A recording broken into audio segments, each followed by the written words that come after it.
Hello friends, आप सभी का स्वागत है मेरे यूट्यूब चैनल पे। आज हम इस वीडियो में साइंस एंड टेक्नोलॉजी के टॉप 30 क्वेश्चन करेंगे जो आपकी आगे आने वाली परीक्षा के लिए बहुत ज़्यादा इंपॉर्टेंट है। इस वीडियो को पूरा जरूर देखिएगा। और इससे पहले मैंने केमिस्ट्री, फिजिक्स और बायोलॉजी के वीडियो डाल दी है मैंने। अगर आप रेलवे एसएससी की तैयारी करें तो वीडियो जरूर देख लीजिएगा, आपके बहुत ज़्यादा काम आने वाली है। तो चलिए बिना किसी देरी के हम वीडियो की शुरुआत करते हैं।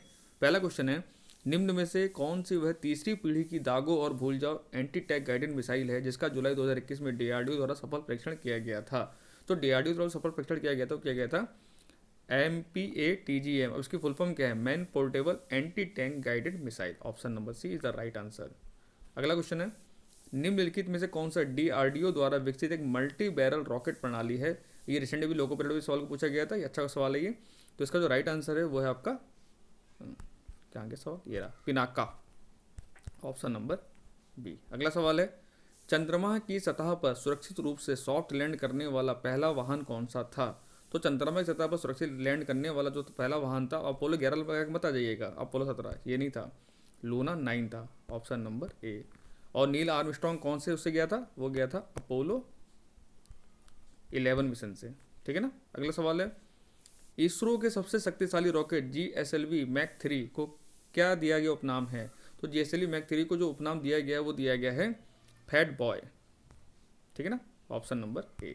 अगला सवाल है, भारत की सबसे लंबी मार्क क्षमता वाली बैलिस्टिक मिसाइल कौन सी है? तो सबसे लंबी मार्क क्षमता वाली जो बैलिस्टिक मिसाइल है हमारी वो है अग्नि 4।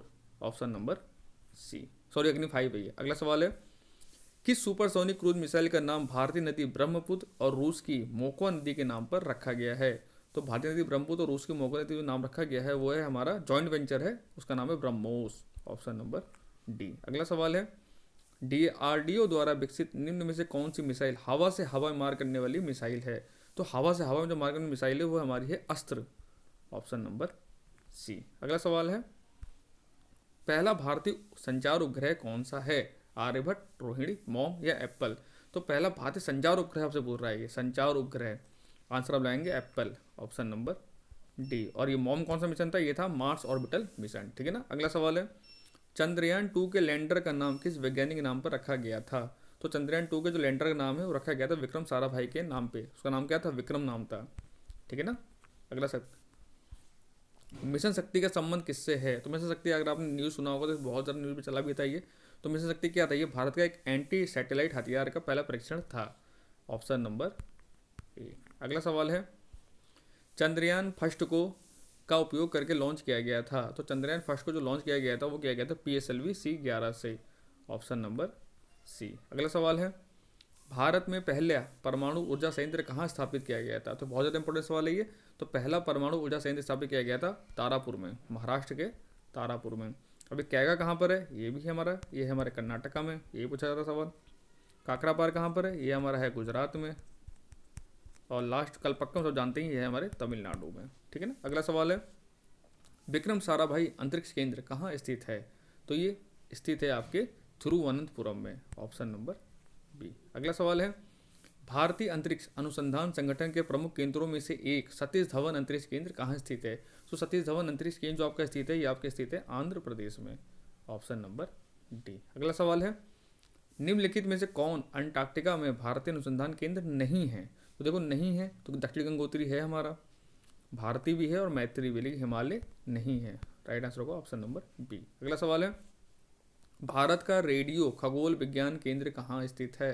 तो फ्रेंड ये आपके स्थित है उदगमंडलम में। अब उदगमंडलम कहाँ पर है? ये आपके है तमिलनाडु में। ठीक है ना। अगला सवाल है, निम्नलिखित में से ताप विद्युत संयंत्रों का कौन सा जोड़ा और उनका स्थान सही नहीं है? तो कोरबा ये छत्तीसगढ़ में तो सही है हमारा, नेवली तमिलनाडु में ये भी सही है, पनकी कानपुर उत्तर प्रदेश में ये भी सही है, तलचर असम में नहीं है, यही हमारा गलत हो जाएगा। तो तलचर है कहाँ पर? ये आपके है उड़ीसा में। ठीक है ना, ये आपको याद रखना है। अगला सवाल है, भौतिक अनुसंधान प्रयोगशाला PRL जो अंतरिक्ष और संबंध विज्ञान के लिए एक राष्ट्रीय अनुसंधान संस्थान है स्थित है, तो ये आपकी स्थित है गुजरात के अहमदाबाद में। Option number D. अगला सवाल है, भारत के अंतरिक्ष कार्यक्रम के जनक के रूप में किसे जाना जाता है? तो ये तो सब जानते होंगे, इनको जाना जाता है विक्रम साराभाई जी को। ठीक है ना। अगला सवाल है, अंतरिक्ष में जाने वाली भारतीय मूल की पहली महिला कौन थी? तो जाने वाली पहली महिला जो थी वो थी कल्पना चावला जी, लेकिन वापस आते समय इनकी मृत्यु हो गई थी क्योंकि इनका जो वो था जिससे आ रही थी ये कोलंबिया विमान से, वो नष्ट हो गया था। ठीक है ना। अगला सवाल है, भारत ने अपने पहले परमाणु बम का परीक्षण कब किया था? बहुत इंपॉर्टेंट सवाल है ये। तो परमाणु बम का जो परीक्षण किया गया था वो किया गया था 1974 में। ऐसा कोड क्या था, ऐसा कोड ही पूछा था, ऐसा कोड था स्माइलिंग बुद्धा, यानी हंसता हुआ बुद्धा। ठीक है ना, ये आपको याद रखना है। अगला सवाल है, पोखरण परमाणु परीक्षण 2 का कोड नाम क्या था? तो पहला जो हुआ था 1974 में हुआ था पोखरण में, राजस्थान में है ये, और दूसरा जो हुआ था ये हुआ था आपके 1998 में, ये ईयर भी आपको याद रखना है। और ये इसका नाम जो था वो था ऑपरेशन शक्ति, ऑप्शन नंबर सी। और ये पहले वाले का था। अगर पोखरण फर्स्ट का पूछेगा तो आंसर लगाएंगे स्मेलिंग बुद्धा। ठीक है ना। अगला सवाल है, रक्षा अनुसंधान विकास संगठन डीआरडीओ की स्थापना कब हुई थी? बहुत ज़्यादा इंपॉर्टेंट सवाल है। डीआरडीओ की जो स्थापना हुई थी वो 1958 में हुई थी, और इसका मुख्यालय कहाँ पर है? इसका मुख्यालय नई दिल्ली में है। अगला सवाल है, किसने भविष्यवाणी की थी कि परमाणु प्रौद्योगिकी न केवल विद्युत क्षेत्र में बल्कि जीवन की बेहतरी के लिए अन्य सामाजिक उपयोग के लिए भी बहुत आवश्यक होने जा रही है? तो जाहिर सी बात है, परमाणु बिजली की बात हो रही है तो इसके संस्थापक कौन थे भारत में? वो थे होमी जहांगीर भाभा। तो राइट आंसर होगा हमारा ऑप्शन नंबर ए। अगला सवाल है, CSIR का पूर्ण रूप क्या है? तो CSIR का पूर्ण रूप है council of scientific and industrial research. Right answer होगा हमारा ऑप्शन नंबर बी। अगला सवाल है, जब चंद्रयान फर्स्ट लॉन्च किया गया था तब इसरो के अध्यक्ष कौन थे? तो इसरो के अध्यक्ष थे हमारे G Madhavan Nair, option number B.